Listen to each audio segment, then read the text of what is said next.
Queremos dar la más cordial bienvenida a todos aquellos que hoy en este culto maravilloso de la Iglesia Jesús 100% Vida están aquí en forma presencial. Ya nos hemos saludado unos a otros, pero queremos aprovechar este momento para saludar y bendecir a todos aquellos que nos siguen a través de las redes sociales, que ahora seguramente están sentados en su silla, en su sillón, con la familia o solos, como esté, y en cualquier parte del mundo. Quiero decirles que Dios tiene una palabra para tu vida, para aumentar tu fe, para crecer en fe y para recibir el milagro y la victoria de parte del Señor. Este es el tercer día de la campaña de victoria. Hemos estado viernes, sábado y hoy domingo compartiendo lo que llamamos campaña de victoria, donde vemos la mano del Señor obrando en cada vida, como lo vamos a ver también en el día de hoy. Porque Dios quiere hacer un milagro en nuestra vida. ¿Cuántos dicen amén de los que están aquí? Prepárese para recibir lo que Dios tiene para su vida. Prepárese para que lo sobrenatural de Dios pueda invadir su corazón en el día de hoy. Yo quisiera compartirle una palabra muy clara, muy sencilla, muy práctica, pero que también esta palabra, porque tiene que ver con un hecho histórico, pueda hacer que tu fe crezca y que puedas creer que Dios es un Dios de lo imposible, capaz de hacer el milagro que estás precisando en el día de hoy. Vamos a abrir la Biblia en un solo versículo que es en el Evangelio de Marcos, capítulo 5. Evangelio de Marcos, capítulo 5. Y voy a leerles un versículo que es el versículo 36. Un versículo corto, pero tremendamente poderoso. Dice así, Marcos capítulo 5, versículo 36. Sin hacer caso de la noticia, Jesús le dijo al jefe de la sinagoga: no tengas miedo, cree solamente. En otra versión dice, cree nada más. A mí me gusta más cuando dice, cree solamente. Voy a leerles de nuevo y quiero que tomes este versículo y lo puedas incorporar al corazón y a la mente. Sin hacer caso de la noticia, Jesús dijo al jefe de la sinagoga: no tengas miedo, no temas, cree solamente, cree nada más. Gracias, Señor, por este tiempo. Hemos podido exaltar y adorar tu nombre. Gracias por tu presencia en este lugar y tu presencia en medio de todos aquellos que hoy están siguiéndonos a través de las redes sociales.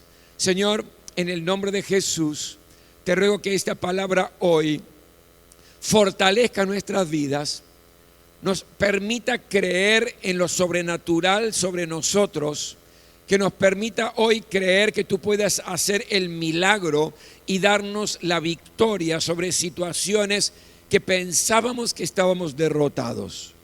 Quiero darte en esta hora gloria, honra y honor y rogarte, Señor, que perdones mis pecados para que pueda ser un canal limpio, un canal de bendición a este que es tu pueblo. Te doy la gloria y la honra por Cristo Jesús. Amén.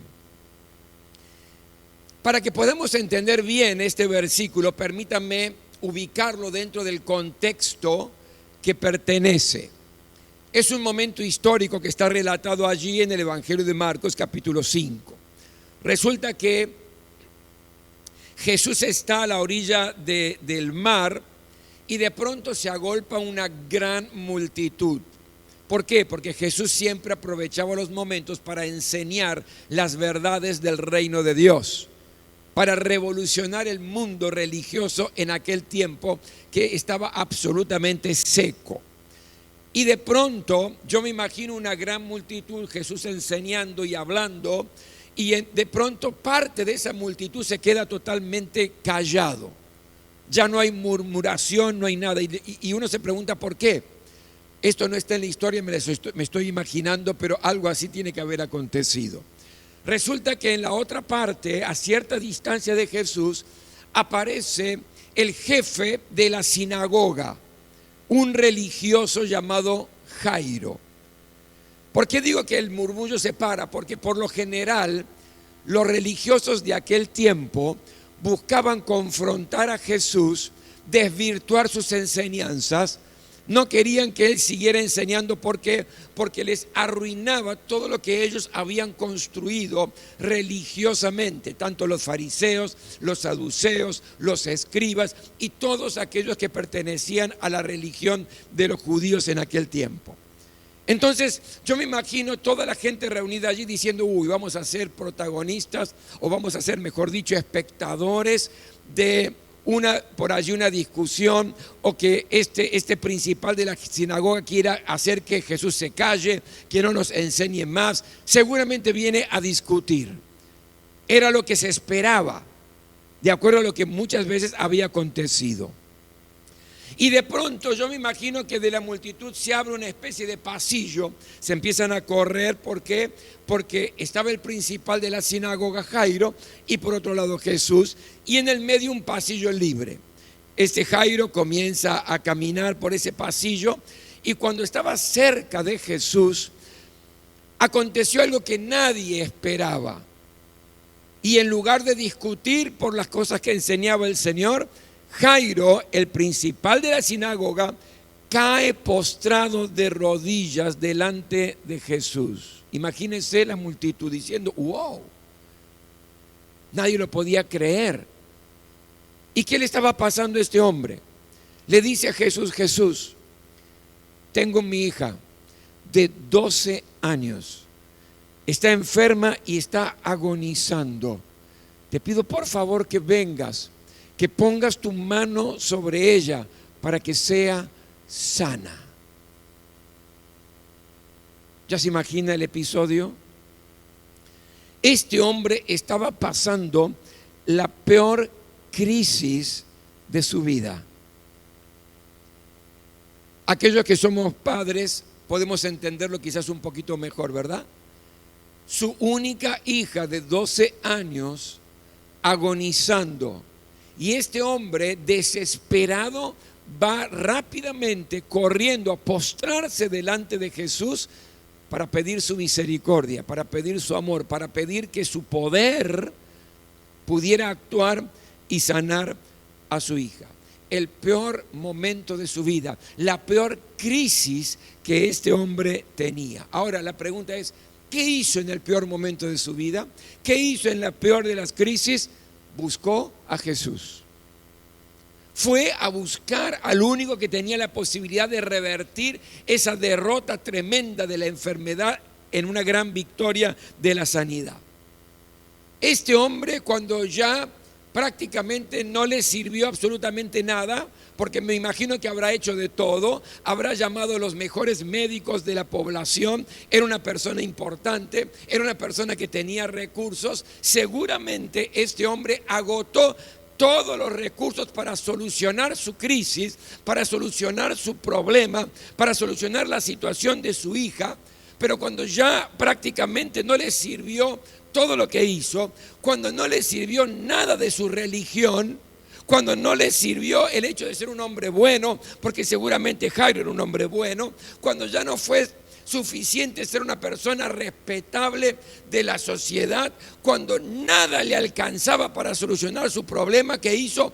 Fue y buscó a Jesús. Yo no sé si estás atravesando un momento de crisis o no. Yo no sé si estás pasando el peor momento de tu vida. No sé si la enfermedad está apretando el cuello. Yo no sé si la situación está compleja, la carga está muy pesada.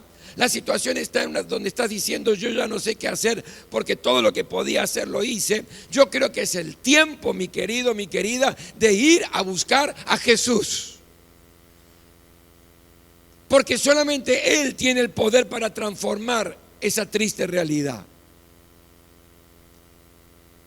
Siempre recuerdo la historia de un muchacho que conocí en el seminario.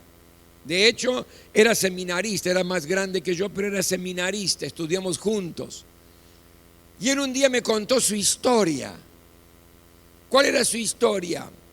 Su vida era terrible. Este muchacho llevaba las noticias y las novedades de la guerrilla entre Argentina y Chile. Es decir, le daban información en Argentina, él cruzaba la cordillera, hablaba y daba la información a la guerrilla de Chile, y de Chile le daban información hacia la guerrilla de Argentina. Por lo tanto, era un informante que iba y llevaba las noticias de la estrategia de la guerrilla. Su madre, fiel cristiana, una mujer de Dios. Y esta mujer, contado por él, muchas veces le rogaba y le decía: por favor, hijo, deja esta vida.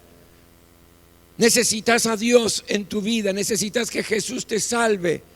Necesitas que Dios haga algo. Deja esta vida. Algún día vas a morir con esto. No es una vida, no te crié para esto. Y esta mujer, en algunas oportunidades, me contaba él, que se ponía de rodillas delante de él a rogarle que dejara esa vida. Y por sobre todas las cosas le pedía que fuera a Dios, que creyera en Jesús para perdonar sus pecados y para transformar su vida.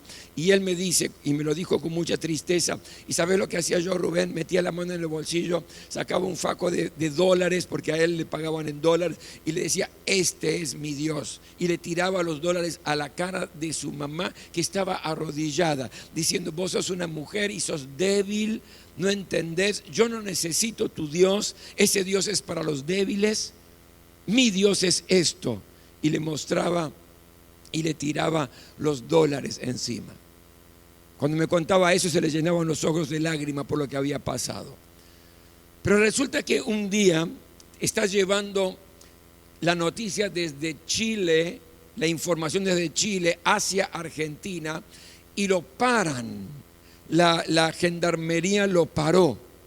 Y él tenía en su bolsillo siempre una pastilla que estaba obligado a tomarla e iba a morir instantáneamente cuando de alguna manera las autoridades lo estuvieran presionando para que él diera la información.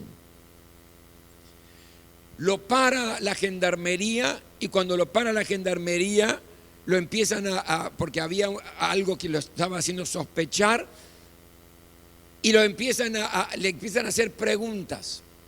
Él mete la mano en el bolsillo, toca así la pastilla y tiene que tomar una decisión, porque la orden, ¿cuál era? Tomás la pastilla y morís instantáneamente. Él no podía revelar ninguna información con relación a la guerrilla.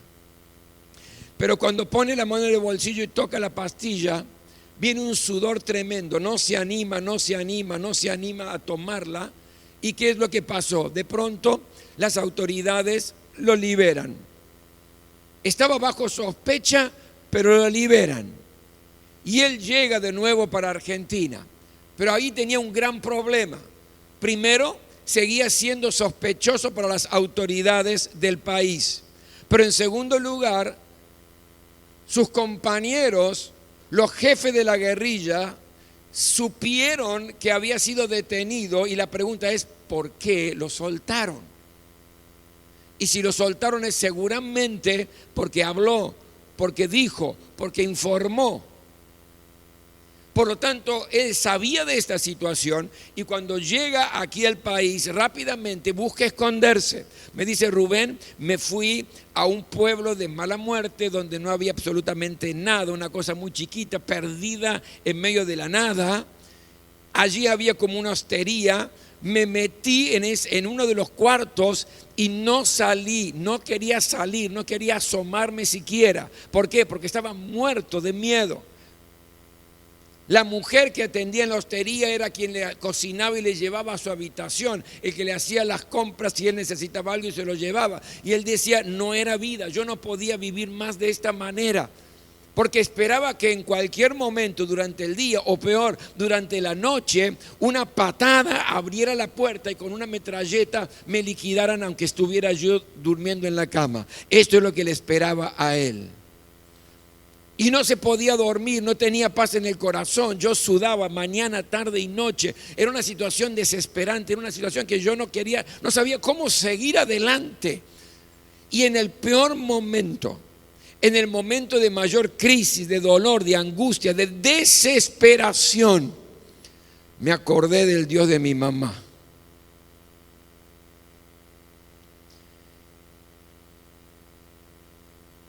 Y esa noche me arrodillé allí en la cama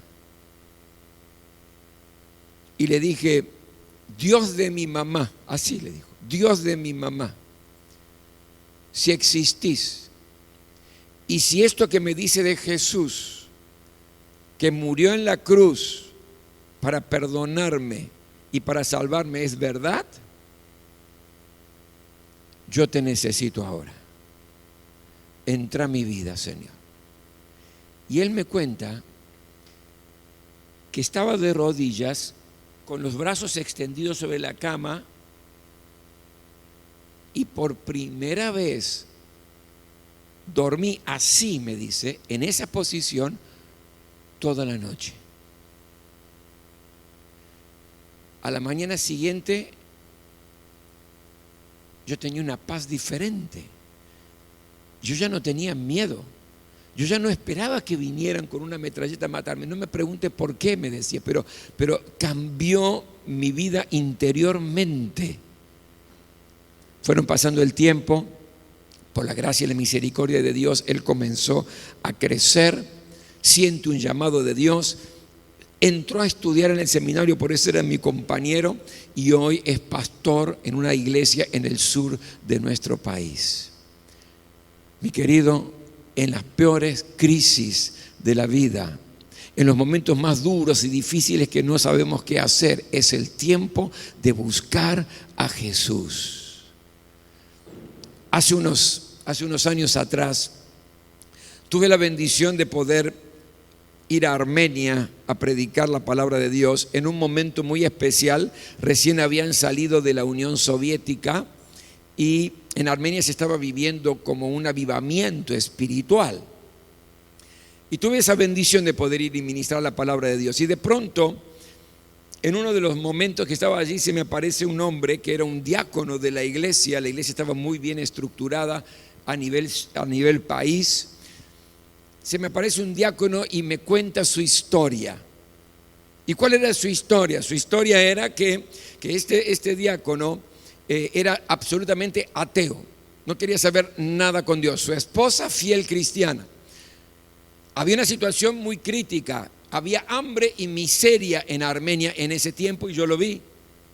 ¿Por qué? Para que usted se dé una idea, un profesor de universidad ganaba $4 al mes.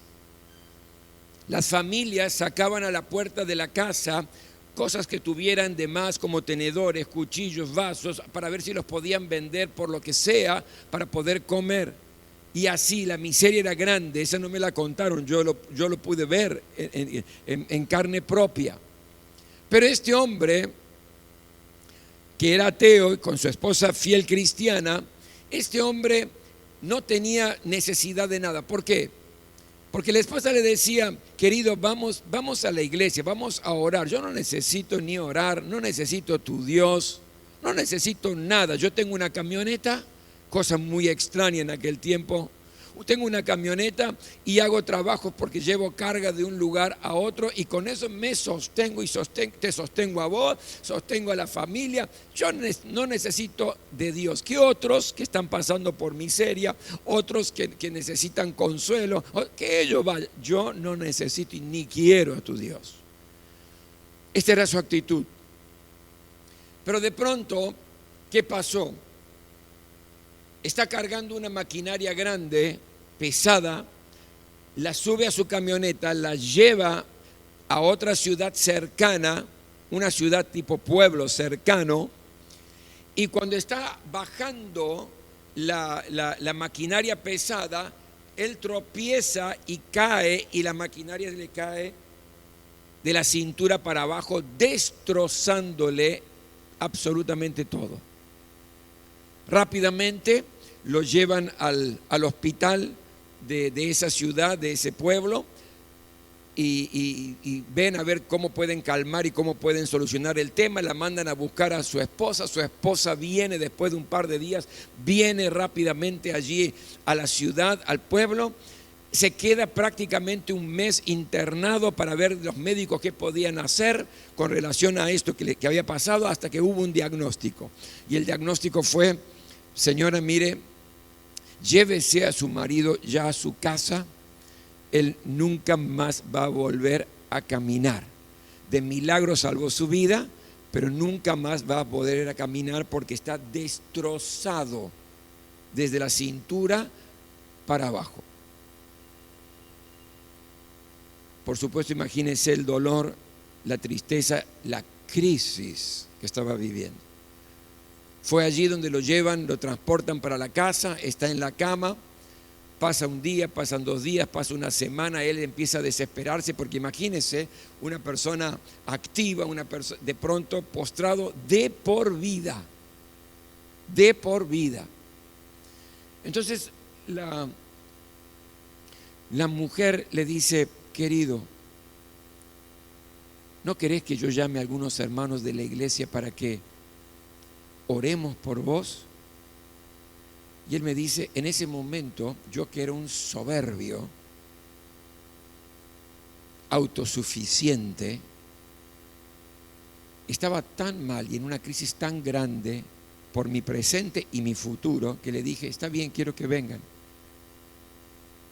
Entonces, esta hermana, la esposa, llama a un equipo que vienen 3. Un hombre creyente, por supuesto, y 2 mujeres también de oración. Rodean los 4 con su esposa incluido la cama y comienzan a orar al Señor. Y él me dice: yo estaba ahí, no entendía nada. Claro, él era ateo, no quería saber nada, con Dios, etc. Yo no entendía mucho, dice, pero sentía como que había una fuerza especial en estas personas. Y oraban y oraban y oraban, hasta que en un momento el hermano que había venido a orar le dice a él: quiero que te levantes de esa cama porque Dios me dice a mi espíritu que Él ya te sanó. Entonces dice, yo lo miré y le dije: estás loco, yo no me puedo ni mover, ¿cómo me voy a levantar de la cama? Quiero que te levantes de la cama.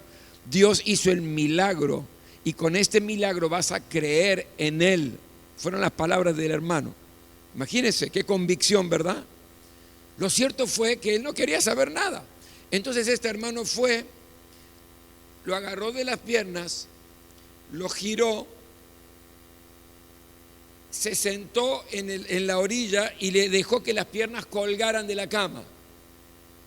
Entonces se fue como a 2 metros, le dijo: saltá de la cama y quiero que vengas aquí. No, estás loco, yo no puedo, estoy todo destrozado, mis huesos están destruidos, yo no puedo ni siquiera pararme. Saltá de la cama en el nombre de Jesús, le dice, y quiero que vengas a donde estoy yo. No, estás loco.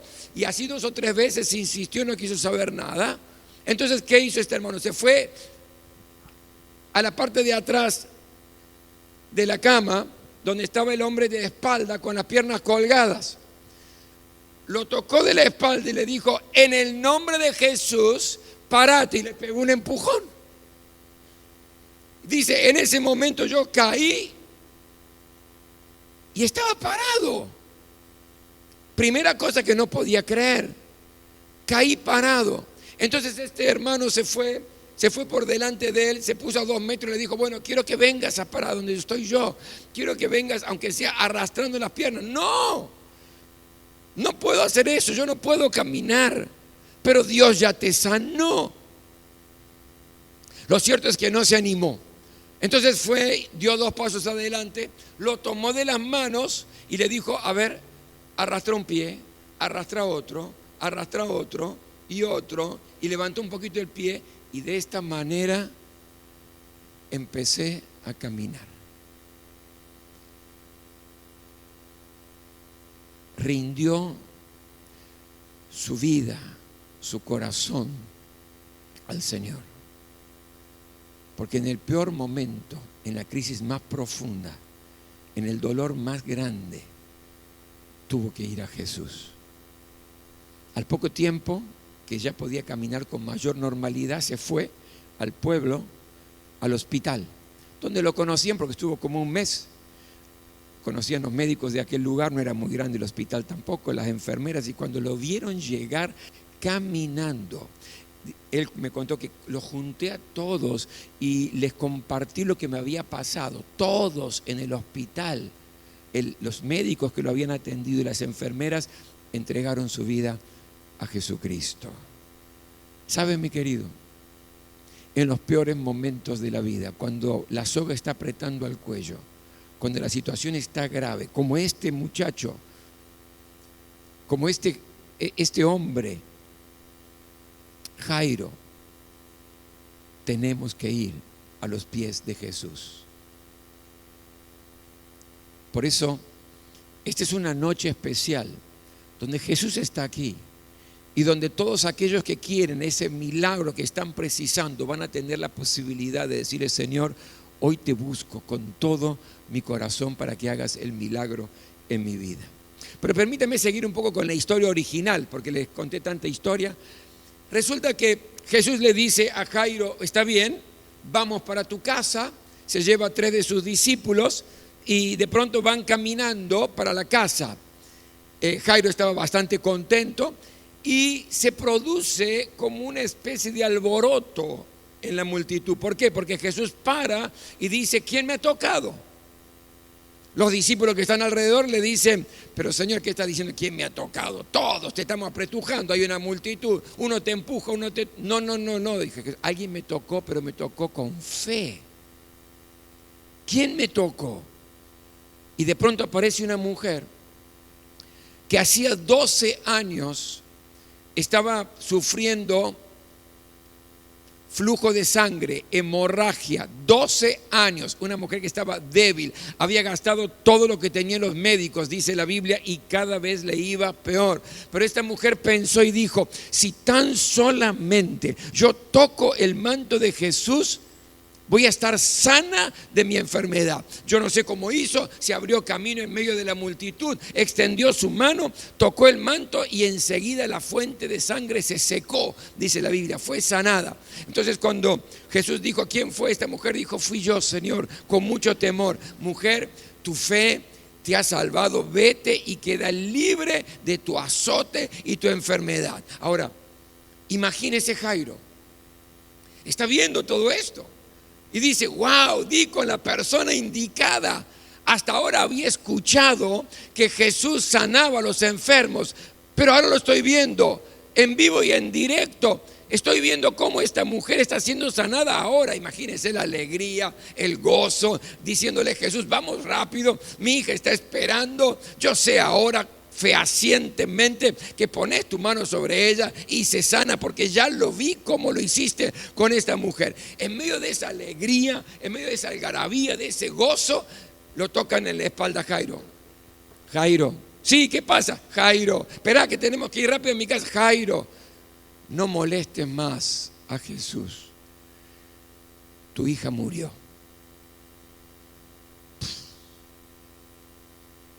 Qué terrible noticia, ¿no? Este Jairo, que instantes atrás estaba lleno de alegría, de gozo, de esperanza, de que se solucionaba su problema, de pronto un balde de agua helada le traen una noticia de su casa diciendo: no molestes más a Jesús, ya está, tu hija murió. Y yo me imagino a Jairo transformar ese rostro de alegría y de esperanza en un rostro triste de angustia, en un rostro que seguramente iba a ser para toda la vida, en un rostro donde iba a sentir un dolor por la pérdida de su hija, su única hija de 12 años. Y en medio de ese contexto, Jesús le dice: después que escuchó la noticia, ¿cuál noticia? Jairo, tu hija murió. Después de escuchar la noticia, Jesús le dijo: Jairo, no tengas miedo, cree solamente. Señor, parece que no escuchaste bien. Ya está, ya es tarde. Mientras estaba enferma, yo claro que creo que puedes sanarla, porque te vi sanar a esa otra mujer, porque sé que sos Jesús, tenés poder para sanar, lo sé, pero ya está, se murió. La ciencia dice, ya está, se acabó. La medicina dice, basta, no hay nada más para hacer. Ya no hay posibilidad absolutamente de nada. Jairo, yo escuché perfectamente bien. No tengas miedo, cree solamente. ¿Por qué? Porque para Dios no hay nada imposible. Para Dios no hay nada imposible. Cualquiera sea la situación que estás atravesando, para Dios no hay nada imposible, cree solamente. Estás con una gran enfermedad que el diagnóstico es pésimo y los médicos no te están dando esperanza y te está llenando de temor. Hoy Jesús te dice, no temas, cree solamente. Estás pasando un serio problema y una crisis en la familia donde parece que se está desmoronando, donde la familia se está aniquilando. No temas, cree solamente. Hay problemas que te están asfixiando, que te están apretando el cuello, que están apretando el corazón y no sabes cómo solucionarlo. No temas, cree solamente. Hay una situación que te desespera. No temas, cree solamente, porque Dios tiene poder para revertir cualquier situación.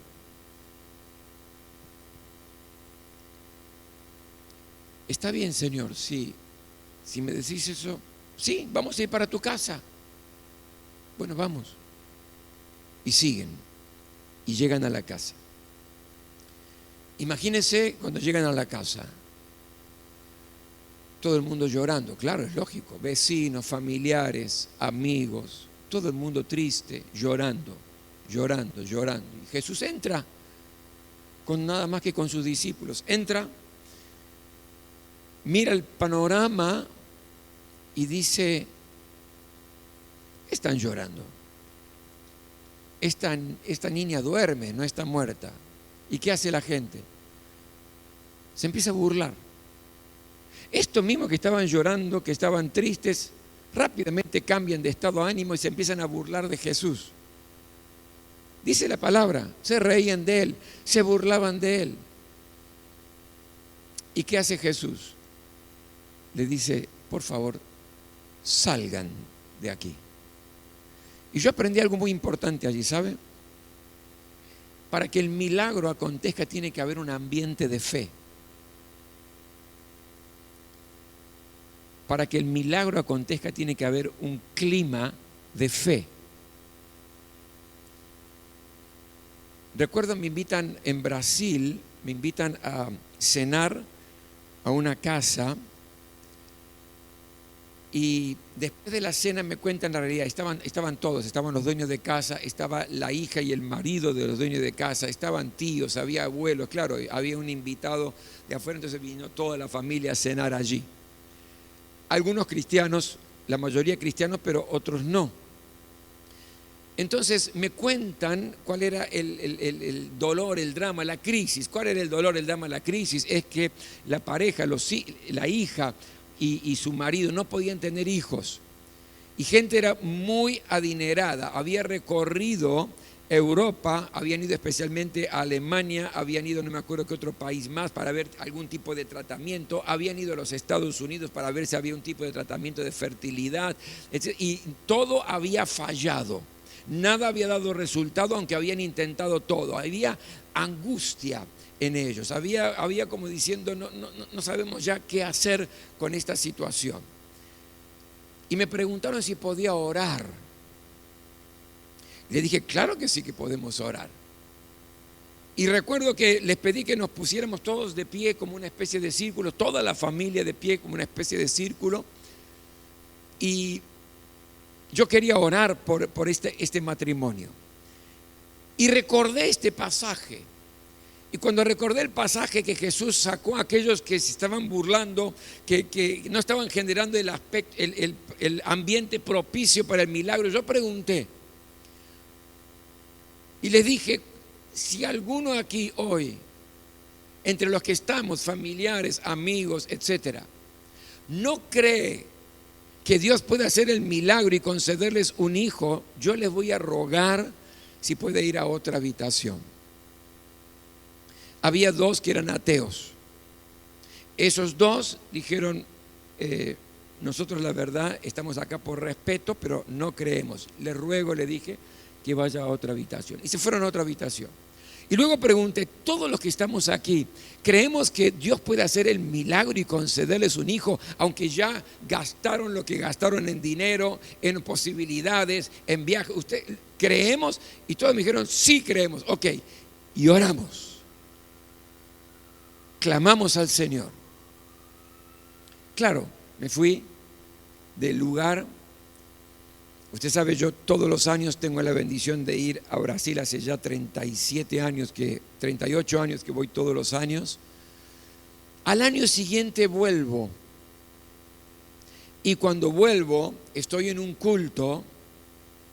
Y en el culto veo,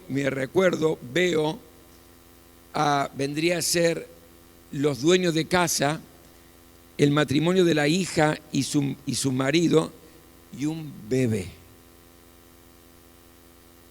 Terminó el culto, vinieron rápidamente y me dijeron, pastor, esta es una bendición y un milagro de parte del Señor. Se hizo en un clima y en un ambiente de fe. ¿Qué hizo Jesús? Jesús, por favor salgan, no vamos a entorpecer el clima espiritual. Extendió la mano y le dijo, Talita Kumi, que significa, a ti te digo, niña, levántate. ¿Y sabe lo que pasó? Esa niña que estaba muerta se levantó. Imagínese usted la familia. Imagínese a Jairo, a su esposa, cuando pensaron que iban a estar sufriendo el dolor, la angustia y la tristeza. Imagínense en ese momento. Comenzaron a abrazarse, seguramente a besarse, a agradecerle al Señor. El milagro había acontecido. ¿Por qué? Porque Jairo, en el peor momento de su vida, fue y buscó a Jesús. En la crisis más dura fue y buscó a Jesús y creyó que el Señor tenía poder para revertir su situación. Pero sabe, mi querido, mi querida, la mano del Señor está extendida hoy también aquí. Y quiere decirte, a ti te digo, levántate. Estás sintiendo que estás como muerto en tus angustias, a ti te digo, levántate. Estás muerto en tus problemas que cada vez están más graves, a ti te digo, levántate. Estás muerto en vicios que no lográs cortar, que no lográs frenar, que te tienen atrapado. A ti te digo, levántate. Hay resentimientos, hay odio, hay dolor en tu corazón por cosas que pasaron, pero de alguna manera te están lastimando. A ti te digo, levántate. Estás en medio de pecados que te tienen esclavizado. El Señor tiende la mano y te dice, a ti te digo, levántate. Porque el proyecto de Dios para tu vida es que vivas una vida abundante y plena. Una vida que valga la pena ser vivida. ¿No será que necesitamos hoy buscar a Jesús? Y no estoy hablando para los que ya tienen a Cristo en el corazón de convertirse de nuevo. No, usted ya sabe cómo es. Usted sabe que ya pertenece al pueblo de Dios y a la familia del Señor. Estoy hablando de que en las peores crisis y en los momentos de mayor dificultad, cuando ya agotamos todo, podamos ir a buscar a Jesús. ¿Qué está pasando por tu vida? ¿Cuál es la carga que tan pesada está que no te permite ser feliz? ¿Hay enfermedades que te están atrapando? ¿Cuál es el dolor? ¿Estás con depresión? ¿La crisis familiar te agobia? Decís, yo ya no tengo nada más para hacer, esto se complicó, la situación está terrible. Es tiempo de ir a los pies de Jesús y creer que Él puede hacer el milagro en nuestras vidas. Nos ponemos todos de pie, por favor.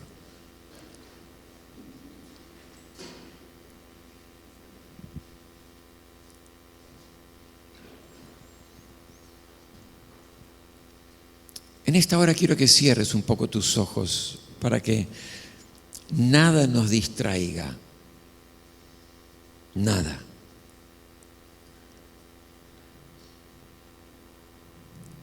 En esta campaña de victoria tenés que irte con tu victoria. En esta campaña de victoria no dejes pasar la oportunidad.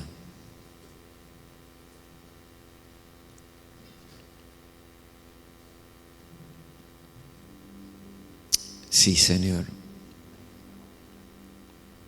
Sí, Señor. Hoy el Señor está aquí tendiendo su mano para tomarte y decirte, a ti te digo, levántate, levántate. Tengo un propósito y un plan y un proyecto maravilloso para tu vida. Y quiero hacer el milagro. Quiero hacer el milagro en tu vida. No necesitamos por allí negociar, no necesitamos rogar. Él quiere hacer el milagro en nuestra vida.